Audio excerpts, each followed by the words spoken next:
I just love glass blowing, and so that being in the moment of having the energy of working on a piece, that exhilaration of actually working on the piece, that kind of pushes it towards me.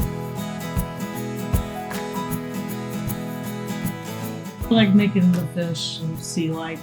The crab is really challenging, but it's fun to make.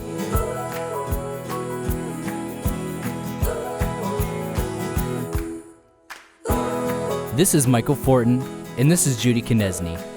And you can't forget their workshop buddy, Apollo. Judy fell in love with blowing glass while earning a BFA from the University of Toledo in Ohio in 1981.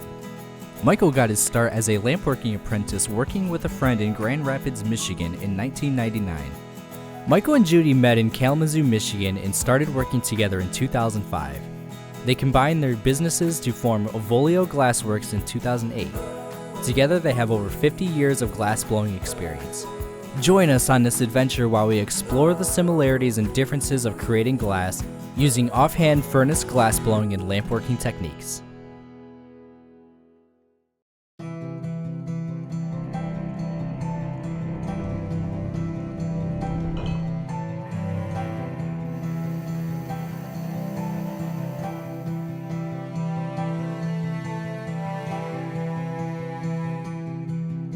The first known glassmaking dates back to the 1st century BC and gained popularity during the Roman times.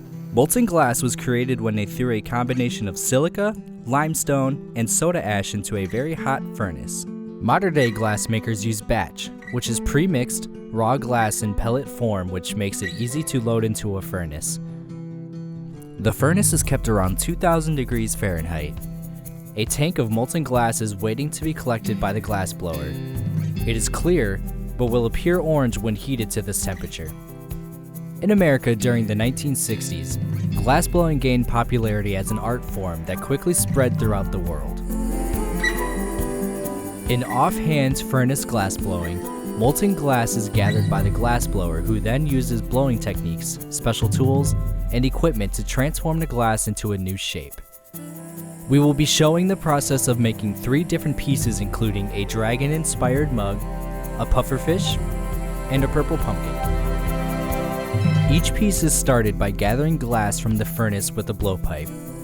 The furnace constantly has the molten glass readily available for the glassblower's next project.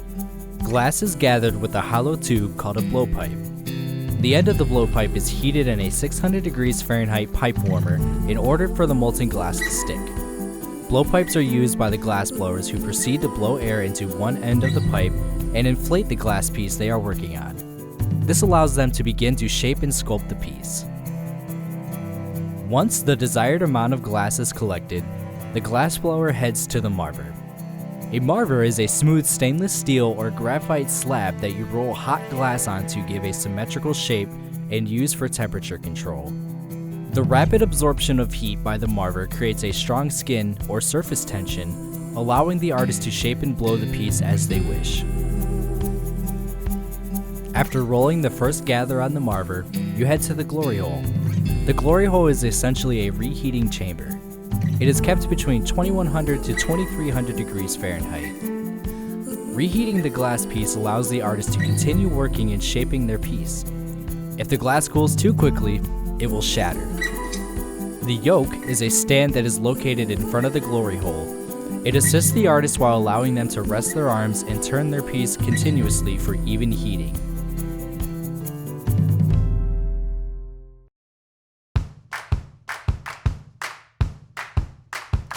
The glassblower may wish to add color to their piece.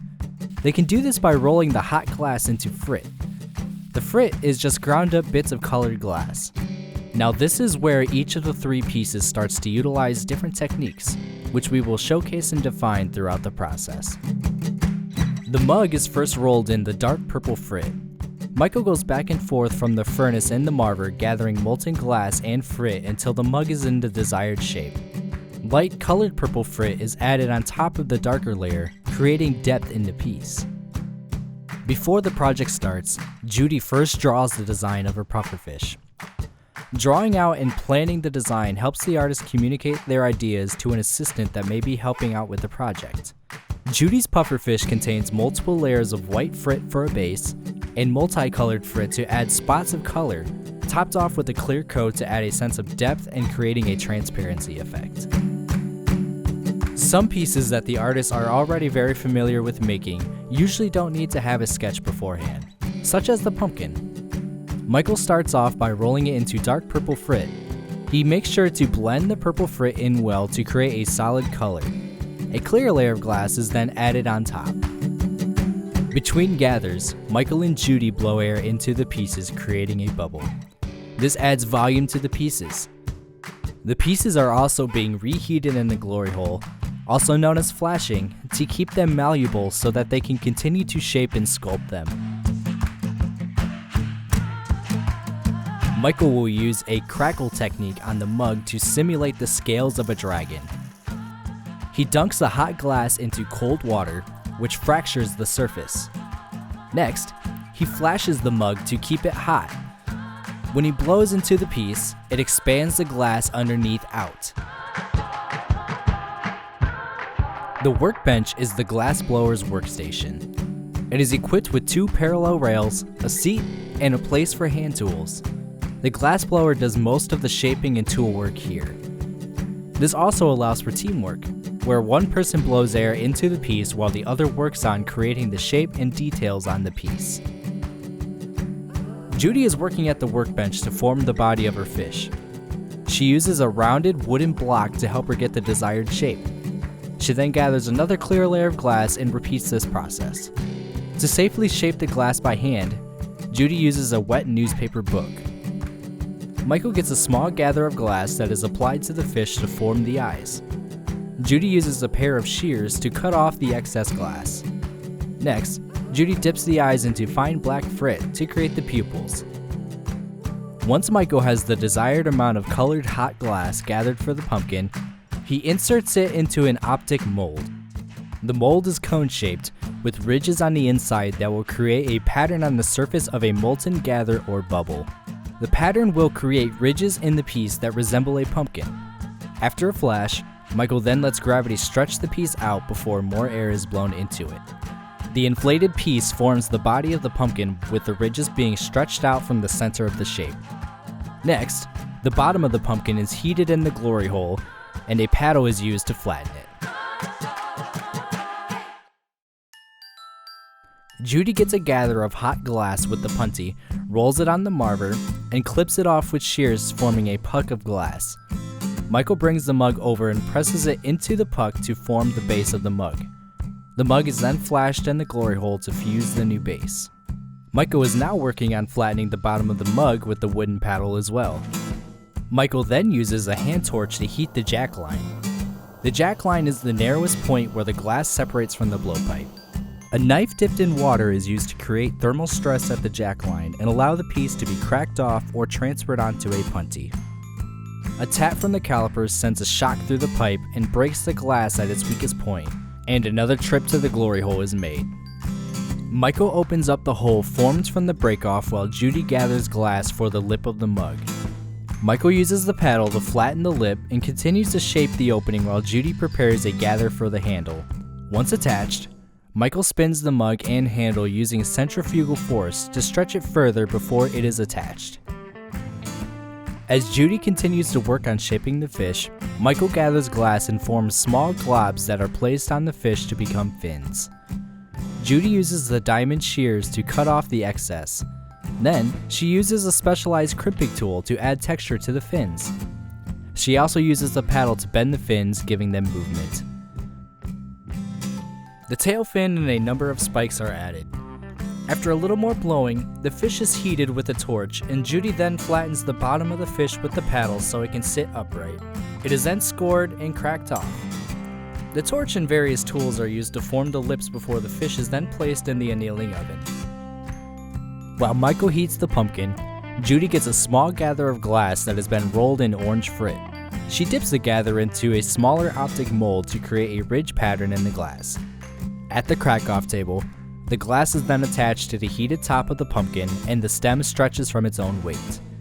Michael uses a small rod to spiral the glass around and make a curled stem that is then cut with shears. The torch is used to make a finishing shine before it is put into the annealing oven.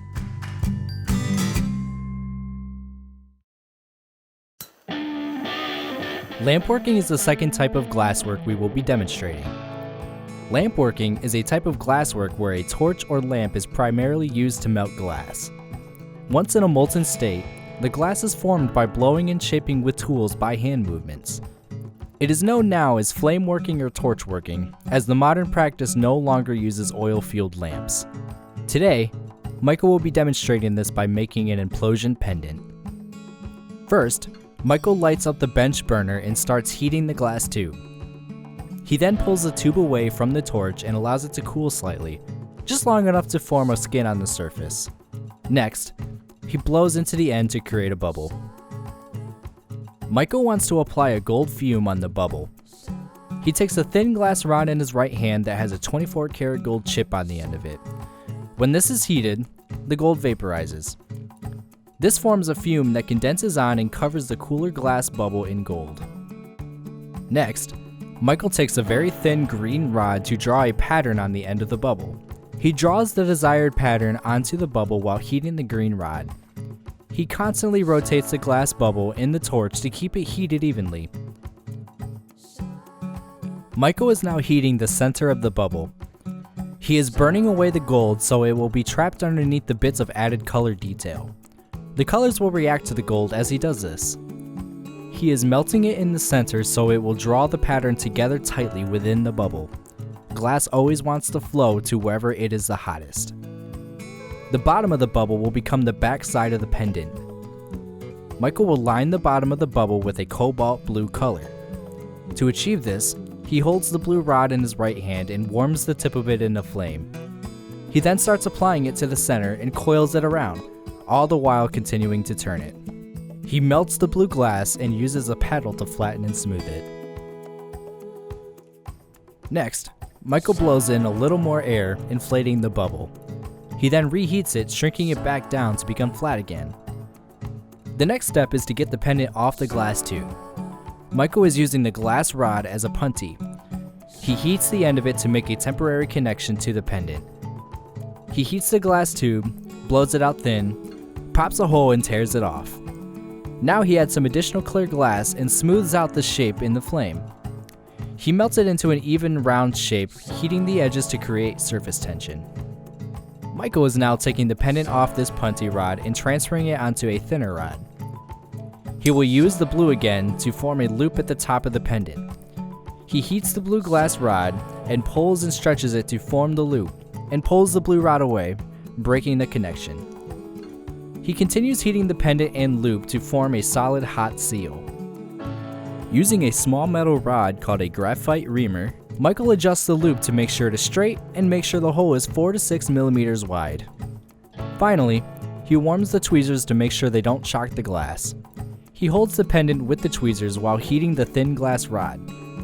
The glass rod is then stretched and pulled away from the bottom of the pendant. He uses a torch to smooth out the pendant and lays it on the marver to show off its beautiful design. It will be placed into a kiln to cool down gradually. Soon, it will be ready to wear.